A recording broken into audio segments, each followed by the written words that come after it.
Estimados, estimadas telespectadores, telespectadoras, bienvenidos, bienvenidas a un nuevo capítulo del programa Más Conocimiento de Campus TV y la Dirección de Investigación de la Universidad de Talca.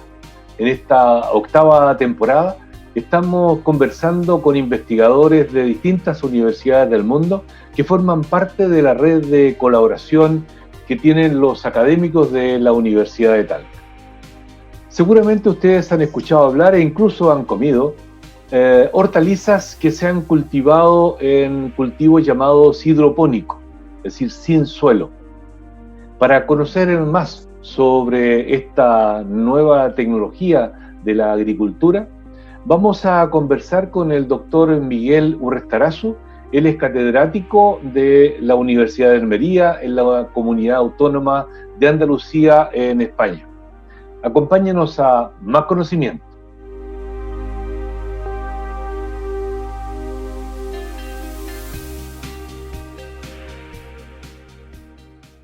La Universidad de Talca es un referente nacional en cultivos sin suelo y hidroponía. Ha investigado y divulgado diversos tipos de tecnología con el propósito de incrementar la producción y calidad de productos hortícolas. Uno de nuestros aliados para lograr este posicionamiento ha sido el profesor Miguel Urrestarazu, de la Universidad de Almería, primer catedrático en España en cultivos sin suelo.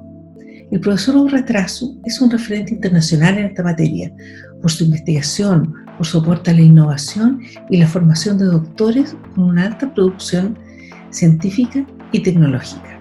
Varios estudiantes de la carrera de agronomía de nuestra Facultad de Ciencias Agrarias han realizado estadías bajo su tutela en su universidad. Por ello, me es muy grato presentarles al profesor Miguel Urrestarazu en el programa Más Conocimiento de nuestra universidad.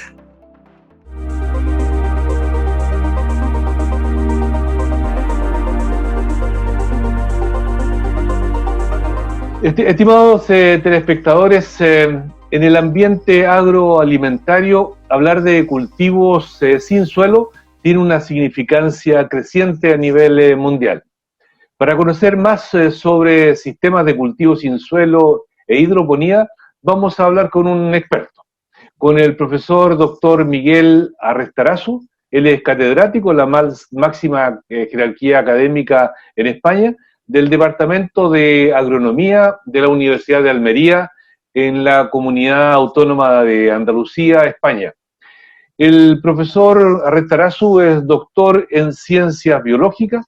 Su área de experticia es la tecnología de la producción vegetal y sus principales líneas de investigación están relacionadas con la nutrición vegetal y la fertirrigación de cultivos hortícolas.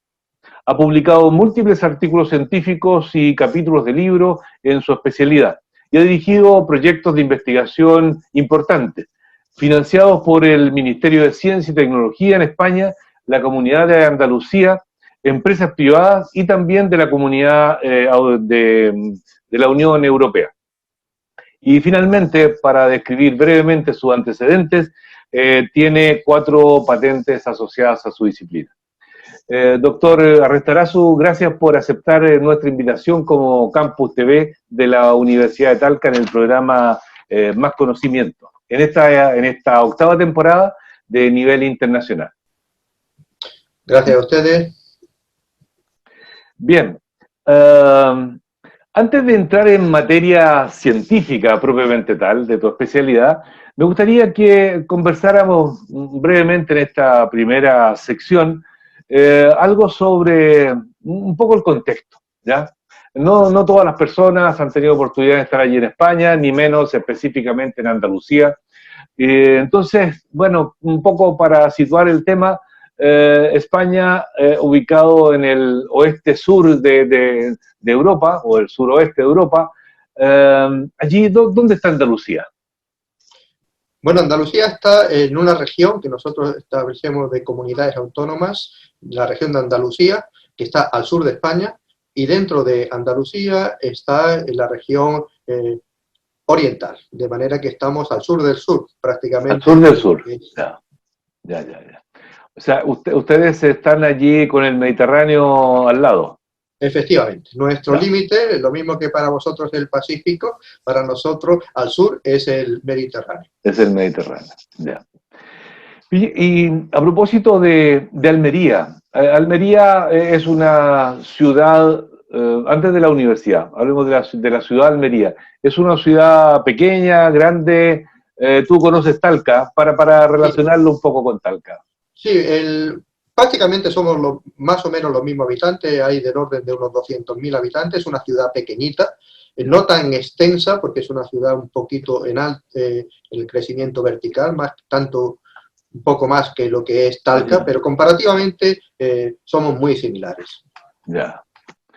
Y, y si alguien anduviese por allí, por España, ¿ah? Y claro, Andalucía como Andalucía en general tiene su atractivo, ¿verdad? Pero si alguien dijera, hoy, pero no puedes dejar de pasar a Almería, ¿qué no podría dejar de mirar? Bueno, Andalucía tiene, y es por lo que somos conocidos y internacionalmente viene muchísima gente, dos ámbitos. Uno, el ámbito de la agricultura. Somos la zona del mundo de concentración de horticultura protegida más grande del mundo, Así, evidentemente con el permiso de China. China es más grande, pero más extenso. Nosotros somos muy concentrados y por esta razón ha venido muchísima gente en el ámbito profesional. Y en el ámbito turístico, afortunada o desgraciadamente, ya verán por qué digo lo de desgraciadamente, recibimos en el aspecto turístico, tenemos una de las partes vírgenes más extensa y bonita de toda Europa. Entonces, eso significa que tenemos una costa privilegiada, por tanto el turismo es relativamente intenso pero de alta calidad, puesto que vienen no a buscar la característica sol y playa, sino que es un ambiente natural. Luego esos dos aspectos y algunos otros son los que conforman, por lo que se nos conoce a Almería en el mundo entero y muy especialmente en España y en Europa por la parte turística. ya. Bien, ahora vamos un poco a la universidad.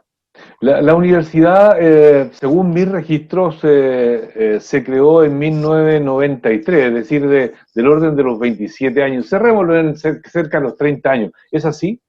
Sí, así es. Bueno, Ya, realmente en el 18 cumplimos el 25 aniversario, que de 25. manera Ya, especial se celebró el 25 aniversario de la Universidad de Almería, y unos años antes, se había creado, 10 años antes, se había creado como una extensión de otra universidad mucho ya. más histórica, que es la Universidad de Granada. O sea, nacimos de la mano de la Universidad de Granada y nos Allá, ya, independizamos en el año 1993. Efectivamente, acabamos de cumplir los 27 años. ya. Ah, pero el origen fue la Universidad de Granada. Mira qué Sí, el interesante. origen fue la Eso, Universidad de ya. Granada. Eso no estaba dentro de los elementos que había recogido por allí.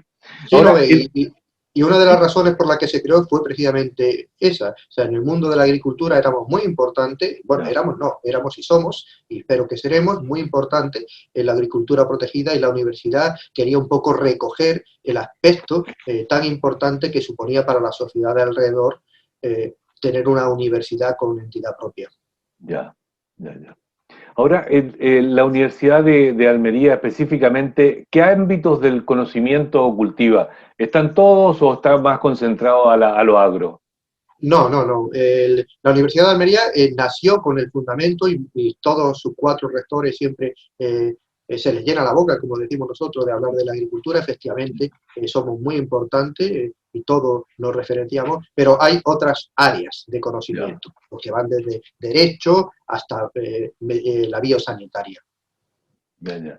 Y el tamaño de la universidad, también comparándolo, por ejemplo, con la Universidad de Talca, que tiene el Sí, orden de 10.000, 11.000 alumnos de pregrado, allá, ¿cuántos alumnos de sí, pregrado?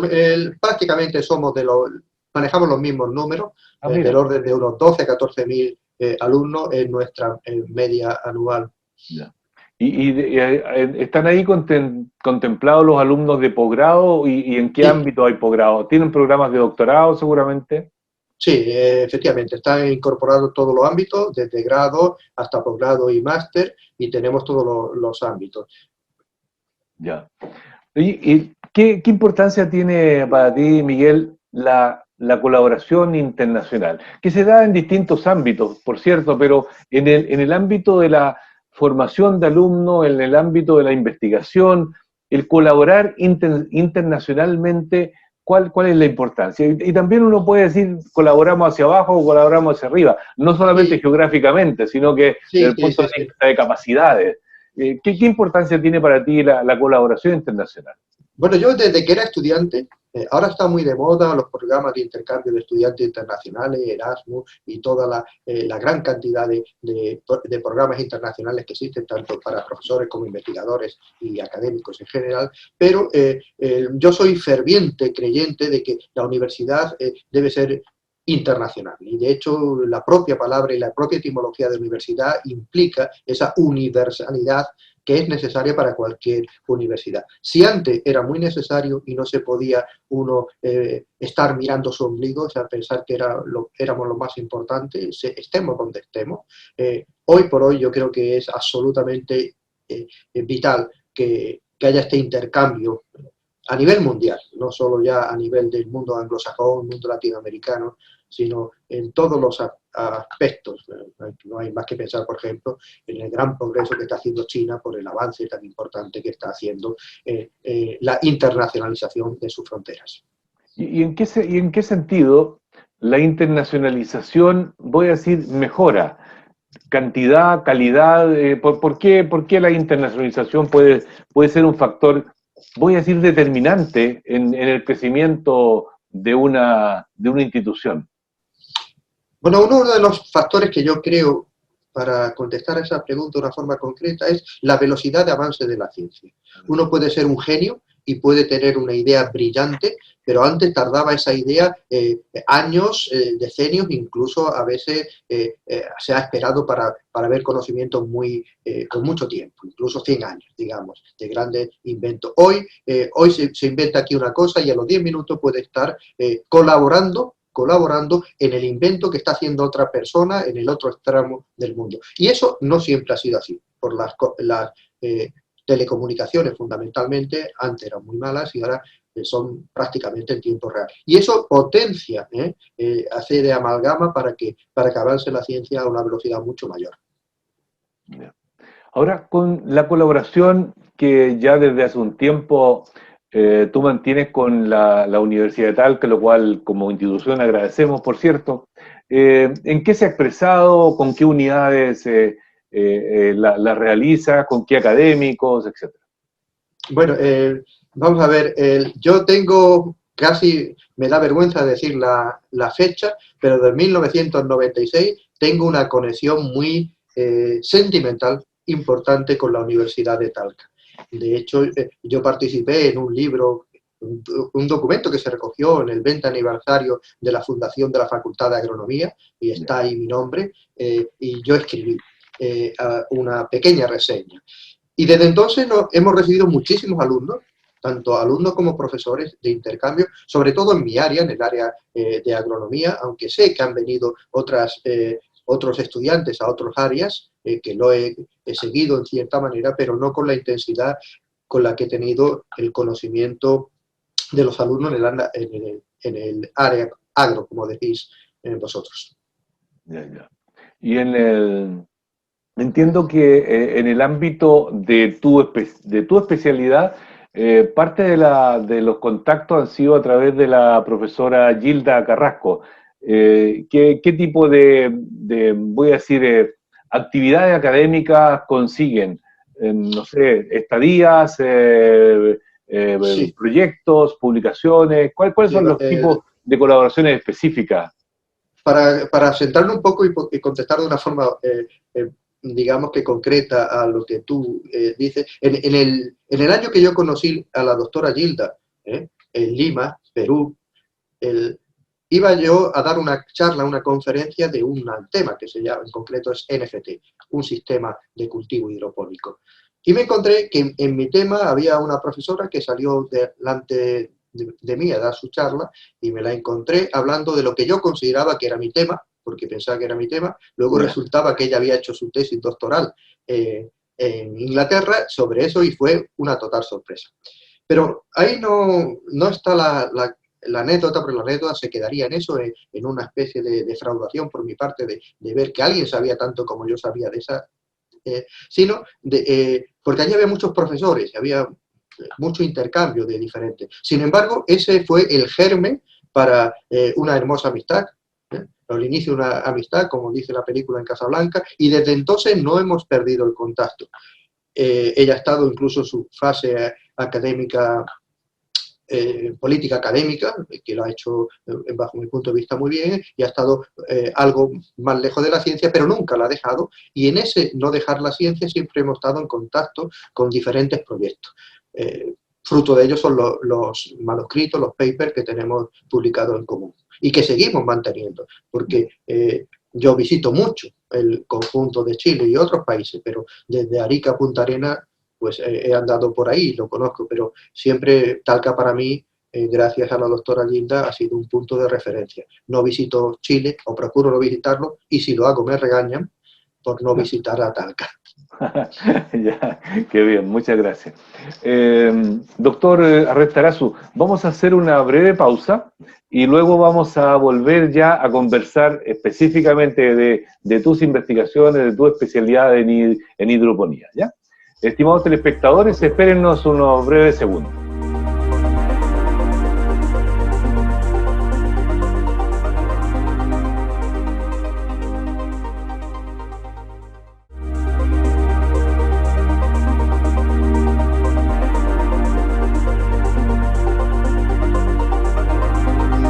Estimados telespectadores, estimadas telespectadores, estamos conversando con el doctor Miguel Urrestarazu. Él es catedrático en el Departamento de Agronomía de la Universidad del María, en la Comunidad Autónoma de Andalucía, España. Miguel, ahora en este segundo bloque, vamos a entrar en materia de esa que uno tiene una expresión aquí en Chile que dice, aquí te vas a sentir como pez en el agua, ¿ya? Que ese es tu tema, ¿ya? Y en la cual nosotros queremos tangencialmente aprender algo, conocer de esa investigación.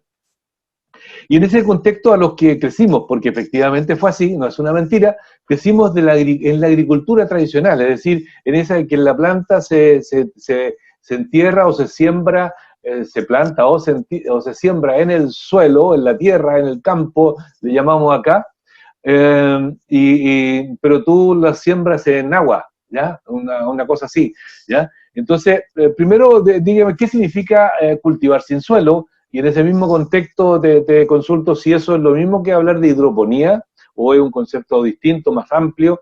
Y entiendo que se habla de los sistemas de cultivo sin suelo. Te dejo planteado ese tema ahí para introducirnos al tema. Bien, esto obviamente da para hablar horas y horas. Seguro. Realmente los cultivos sin suelo no son una novedad, aunque constantemente en los medios de comunicación sale como una novedad, cultivar sin suelo, agricultura vertical, o sea, constantemente aparece en los medios de comunicación, pero hay que pensar que los jardines colgantes babilónicos ya lo eran, las chinampas mexicanas, cuando llegó Cortés allí ya hacían cultivos sin suelo en el lago de Texcoco y los alrededores, de manera que es algo que ya se estaba haciendo. Cuando no existe suelo siempre había alguna posibilidad de incorporar cultivos tanto ornamentales como para comestibles. Entonces ya no es un tema que no es nuevo. Pero perdona que te interrumpa. A lo que tú mencionabas antes, ¿también eran comestibles, no solamente ornamentales? Ah, sí, por supuesto, por supuesto. Hoy por hoy, donde más se factura dinero es en la horticultura comestible. Y se están haciendo, pues, desde arándano, que es una planta... Sí, no, pero me refiero... No, Miguel, me refiero a lo histórico. En lo histórico también era... Sí, lo histórico, vamos a ver, todo el mundo conoce lo que es la bandera mexicana. Bueno, pues la bandera mexicana hay un águila y ese águila está sobre un nopal y ese nopal está sobre una chinampa. Entonces ya se estaba cultivando maíz en épocas precolombinas y eran auténticos cultivos sin suelo. Fijaban una especie de isla artificial en los lagos y eso se hacía como comestibles, para alimento, no solo para ornamental, porque casi todo el mundo ha escuchado hablar de los jardines babilónicos correspondientes, pero los jardines colgantes babilónicos, pero nadie ha escuchado hablar o menos lo que son las chinampas mexicanas, y está en el escudo. y está en el escudo mexicano, es decir, es algo reconocido, en los símbolos patrios que llaman ellos también. Sí, sí, sí. Ahora, ¿tú me podrías definir esto de los sistemas de cultivo sin suelo? Que si hay varios, hay sistemas distintos, ¿cuándo, dónde, por qué surgieron, tal vez? Sí, desde un punto de vista técnico, Sí, comercial, ahí aparecieron los años 50 y fue un fisiólogo vegetal de la Universidad de California, Gericke, el que lo fomentó para pasarlo del mundo de los laboratorios, porque eso en los laboratorios ya existía. Los ya, grandes descubrimientos, incluyendo los de la fotosíntesis, el ciclo de Calvin, se puede considerar que se hizo en condiciones de cultivo sin suelo.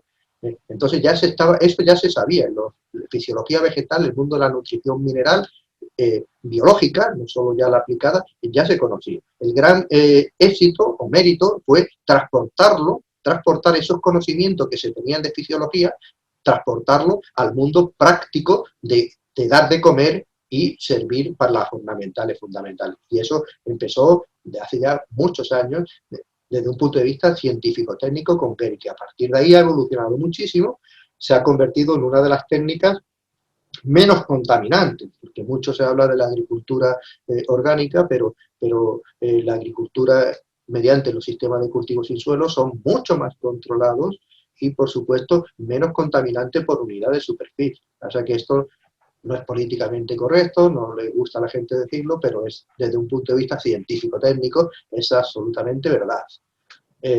Luego me has preguntado la diferencia, porque es una diferencia técnica entre lo que es hidroponía o hidroponía, como dicen los mexicanos, y lo que es cultivo sin suelo. Realmente, desde un punto de vista científico-técnico, hay una diferencia sutil, pero no merece la pena más que no, para el gran público, salvo que uno se esté dedicando a los cultivos no, sin de suelo. acuerdo. Pero Por sí ahora, se hacen sinónimos. En en el esta sensu entrevista lo lato usamos de sinónimo. se hace como sinónimo. Ya, Alguien que trabaja en fibra de coco puede decir perfectamente que trabaja en hidroponía cuando realmente es cultivo sin suelo. ya, ok. Para estos efectos es sinónimo, ok. Exactamente. De acuerdo. Ahora, por qué cultivar sin suelo? A tu juicio, ¿qué ventaja tiene? ¿O es porque falta tierra? Sí, bueno, cuando falta tierra es evidente. O cuando hay pocos recursos, por ejemplo, cuando el agua es muy mala o nos falta un suelo, porque yo decía en los primeros libros que escribí de hidroponía ya hace unos años, que lo natural es cultivar en el suelo natural, valga la redundancia, y está pensado para eso. Pero hay muchas razones para cultivar en cultivos sin suelo. Por ejemplo, el control absoluto que se tiene sobre la producción. ya, Cuando uno cultiva en suelo, hay una serie de factores muy difíciles de controlar. Factores de descomposición de la materia orgánica, porque son la microbiota los que lo hacen. Factores de temperatura que no van en la dirección que yo quiero. Factores de crecimiento en la dirección de la raíz hacia donde no quiero. Absorción de productos que no me interesa que lo absorba, pero lo absorbe. En fin, hay una serie de condicionantes que es el control en un suelo natural que es mucho más difícil de hacer que en cultivos sin suelo. Y esta es la verdadera razón. O sea, es más difícil cultivar en cultivos sin suelo porque los errores que uno comete los amortigua el suelo que lleva haciéndolo desde hace miles de años. Ahora, en un cultivo sin suelo, en una hidroponía, ¿tú lo cultivas, perdón, lo controlas todo o casi todo? Esa es una pregunta compleja, porque hay quien dice, claro, es que el cultivo sin suelo uno lo hace en un invernadero donde se controlan todas las condiciones, pero no tiene por qué ser cierto de esa manera. El cultivo sin suelo se caracteriza porque el control es sobre el aparato radical, las raíces. Entonces ahí tienes un control absoluto, pero tú puedes hacer ese control y puedes hacerlo a cielo abierto, no tienes por qué hacerlo dentro de un invernadero, puedes hacerlo al aire libre y por tanto se controla lo que se puede controlar, porque uno no controla la temperatura ambiental, uno no controla ni siquiera el efecto de esa temperatura ambiental sobre la temperatura radical. Es decir, hay limitaciones. Lo que sí es cierto es que los factores fundamentales que se dan a través del fertirriego, pH, conductividad, salinidad, sí que lo puede controlar de una forma absoluta. ¿No? Por poner un caso que los oyentes pueden entender fácilmente. Si yo estoy cultivando dos lechugas al aire libre Y uno es en una maceta con la solución controlada y cerrada, y otra es al aire libre. Cuando llueve, pues las raíces de la que está en suelo se verá liberada de los nutrientes porque los lavarán y se los llevarán. En cambio, si lo estoy usando un sistema cerrado, pues en mi sistema cerrado, en mi hidroponía, tendrá lo que yo le haya puesto. Ya. Y por tanto, cuando se habla de control, ese es el control, que se establece de una forma diferente. Ahora, los límites pues son difíciles porque depende si se hace a cielo abierto, no se hace a cielo abierto. O sea, hay cierta similitud en cultivar en hidroponía o cultivos sin suelo y el suelo. Ahora, uno a nivel de campo está acostumbrado a que siembran hectáreas de maíz o de lo que sea. En la hidroponía me imagino que eso no es posible, ¿no? Me imagino, solo me imagino. La verdad es que no he visto... grandes extensiones. Por allí cuando estuve preparando un poco esta entrevista, vi algo en algunos videos que estaban en internet, pero no vi extensiones grandes.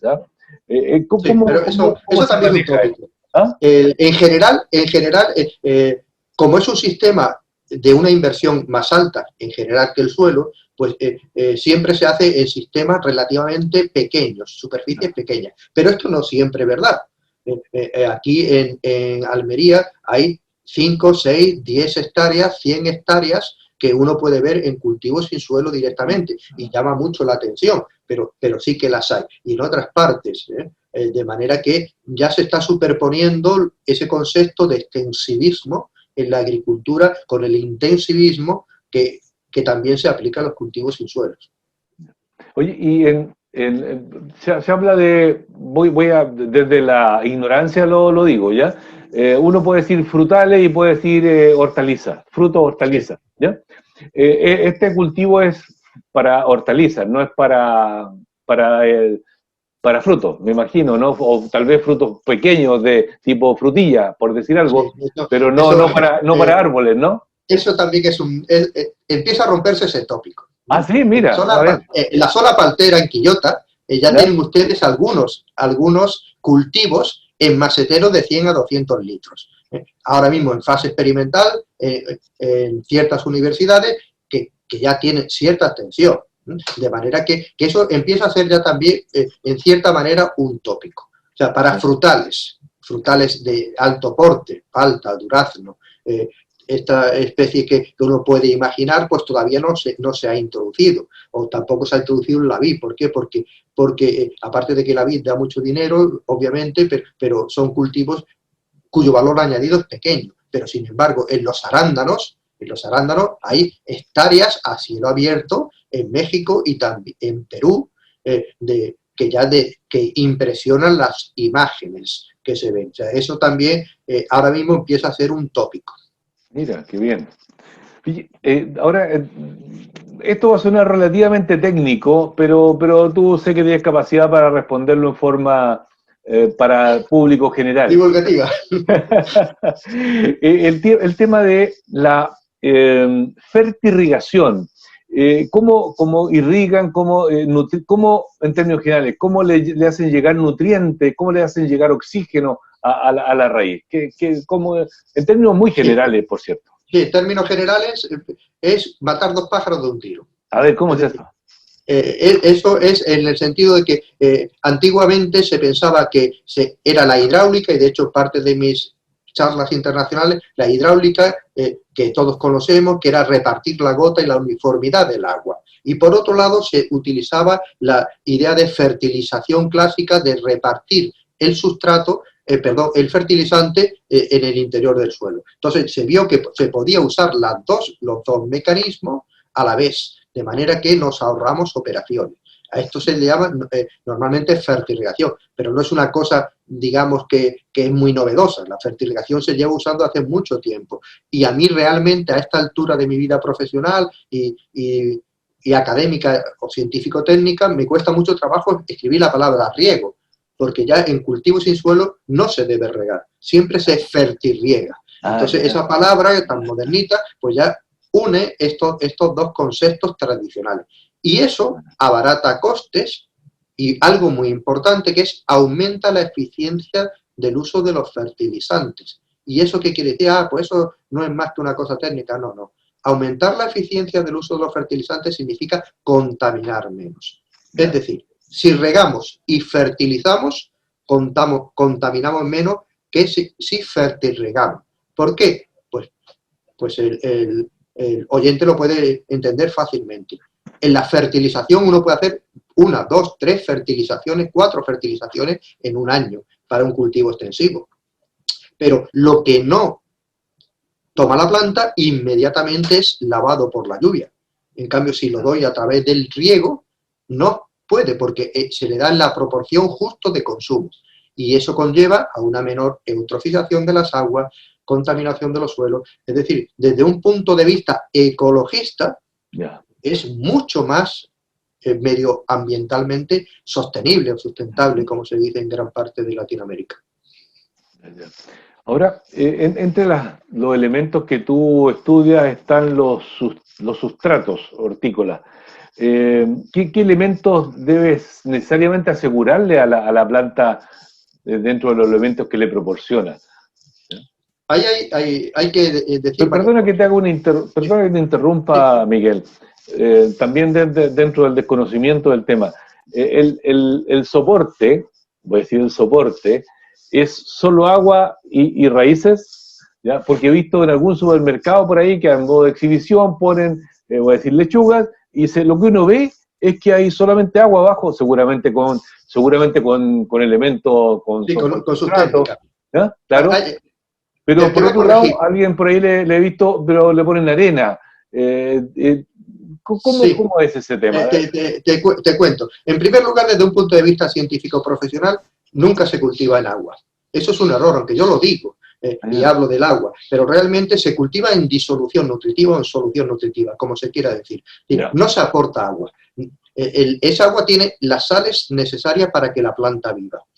Si solo es agua y sales minerales, fertilizantes, en definitiva, nutrientes, iones nutritivos, en ese caso le falta un elemento que es el oxígeno y hay que incorporarlo. Luego, cualquier sistema acuático se tiene que tener el agua, los elementos disueltos, que son los iones nutritivos que la planta va a necesitar, y el oxígeno que le falta porque no hay que olvidar nunca que la raíz respira. Entonces, la otra forma es cambiar el agua continua por sustrato. Y ahí está la respuesta a la pregunta. En el sustrato, parte es el aire, que rellena las partículas, y de ahí saca el oxígeno, y el agua con los nutrientes se lo aporta. De ahí esa dificultad en que la gente habla de hidroponía, pero sobre todo si ha visto en los supermercados chilenos que se vende una lechuga con raíz viva, esa suele venir de sistemas NFT o sistemas flotantes. Y claro, uno dice, bueno, ¿y dónde está el sustrato? Pues a esos sistemas, el agua más la sal nutritiva, nunca agua sola, es la solución nutritiva. Le falta el oxígeno y hay que añadírselo. En cambio, cuando se trabaja con sustratos, es decir, las raíces se arraigan en un medio físico particular, ahí se supone que el oxígeno lo saca de la difusión de los propios oxígenos del aire. Y los fertilizantes lo saca del agua que yo voy añadiendo y o la descomposición de esa materia orgánica. Pero yo quiero, para que el oyente, una salvedad, para que el oyente sepa que normalmente ya se está trabajando con lo que en aquel entonces, hace años, se llamaba sustrato alternativo, ecológico, ecocompatible, que significa que es utilizar residuos de otras industrias. Por ejemplo, serrín, que hay tanta madera en Chile. Por ejemplo, orujo, compost de diferentes plantas. Entonces, eso es usar el sustrato de una forma adecuada, no fabricar un sustrato nuevo para utilizarlo, que podía medioambientalmente no ser sostenible, sino que los cultivos sin suelo tradicionalmente han sido insumos por eso están bien vistos, deberían de estar bien vistos ambientalmente, de residuos de otras industrias. Háblase de compost, háblase de escorias, háblese de serrín, háblese pues, de muchos otros materiales de desechos de otras industrias agroalimentarias o de otra índole. Ah, mira qué interesante esa parte.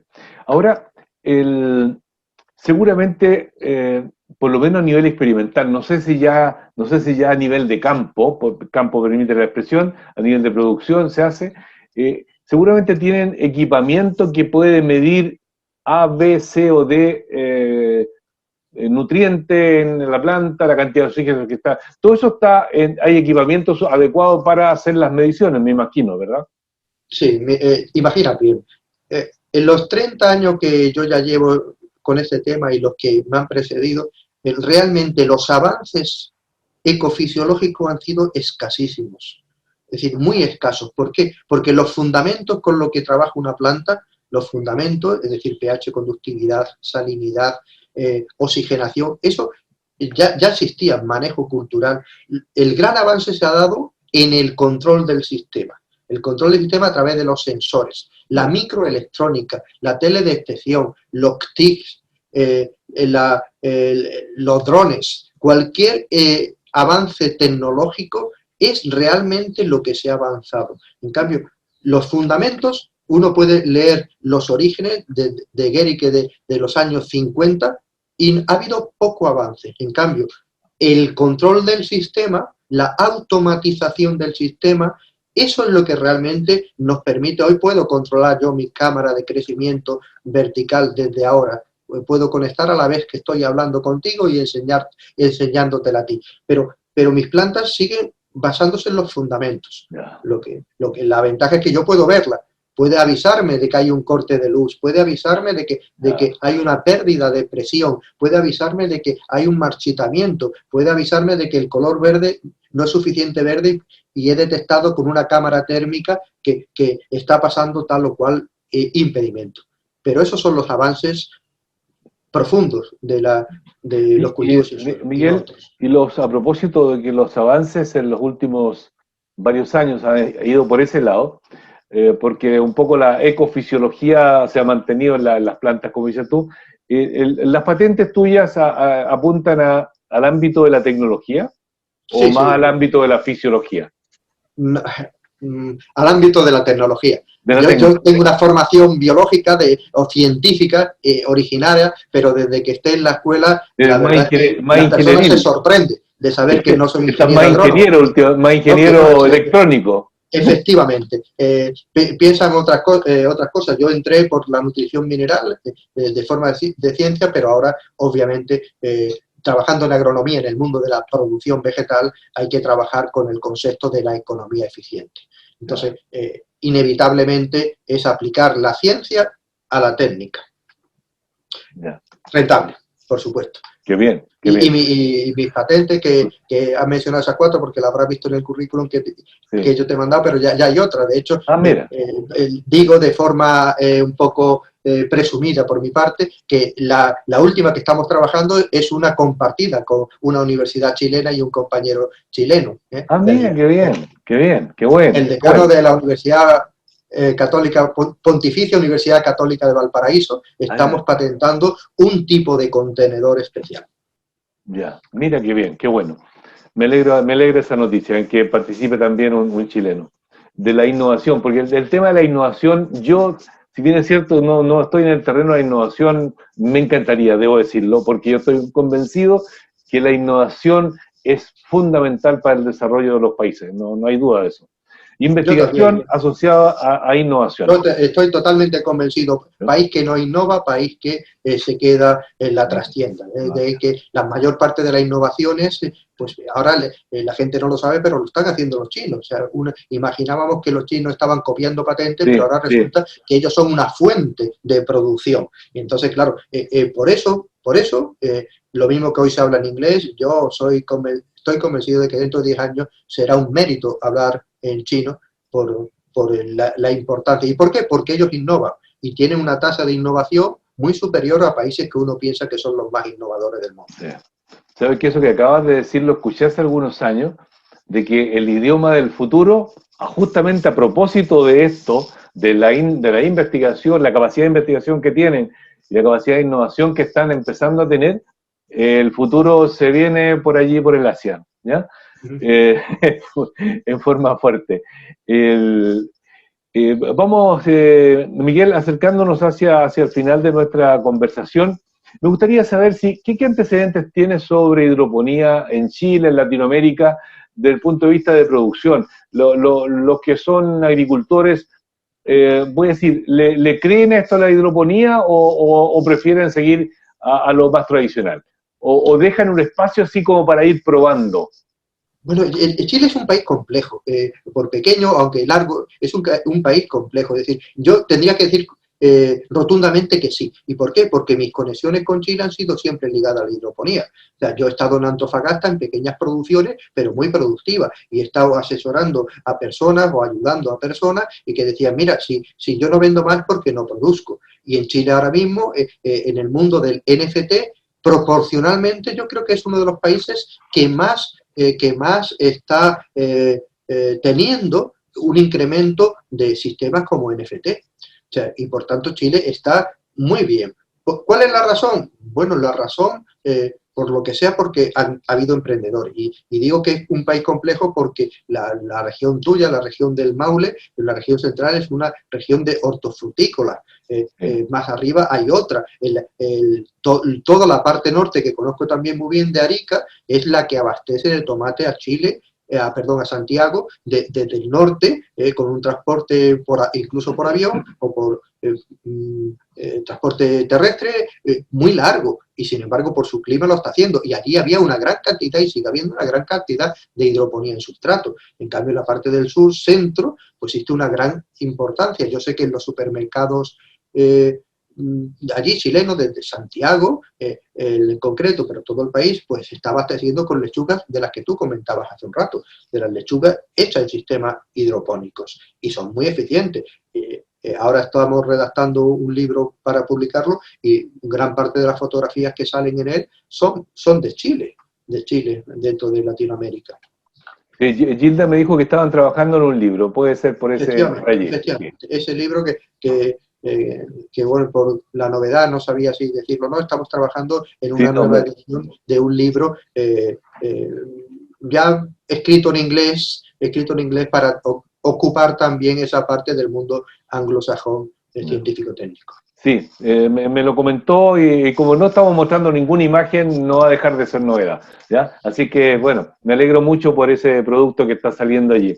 Miguel, doctor Miguel Urrestarazu, quiero agradecerte el hecho que haya aceptado esta entrevista.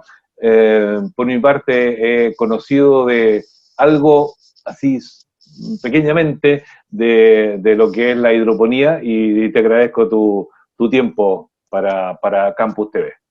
Ha sido un auténtico placer, una vez más, un contacto con la Universidad de Talca.